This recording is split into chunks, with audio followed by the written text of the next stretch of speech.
How much? How much do you value the truth? Pinapakailaman niyo yung mga testigo, hindi niyo naman mga witnesses yung mga testigong yan. Yung mga testigong yan, testigo yan sa korte. Testigo laban sa mga magnanakaw. Hindi niyo yung testigo dyan sa Senado. Resource persons niyo po yan. Kung may mali sa notaryo, tirahin niyo yung notarial law, hindi yung testigo.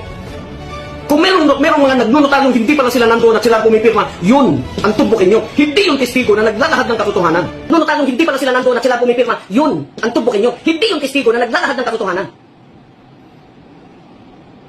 Nilabas niya na nga yung katotohanan, yung nalalaman niya.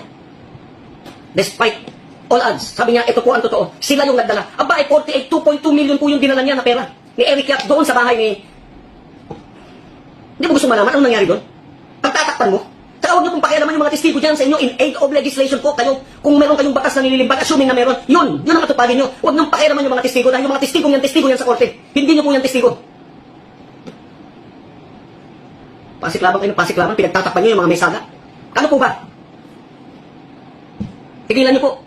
Huwag niyo pong ganyanin, huwag niyo pong salbahin ang mga witnesses. Proteksyonan niyo po dahil sila ay umaamin ng kanilang kasalanan. Pero yung pinakamay kasalanan, hanapin natin, panagutin natin, ikulong natin.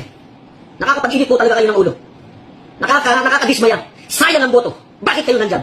Puro kayo magnanakaw. Tamaan. Una sa nila. Hindi dapat namamatay ang estudyante sa baha. Nahuhulog, nalulunod. Hawa kayo dun sa mga bata na dapat sana maganda pa ang buhay. Kung ginawa ninyo yung flood control, hindi dapat nalunod yun. Eh kung anak niyo yun? Eh kung apo niyo yun?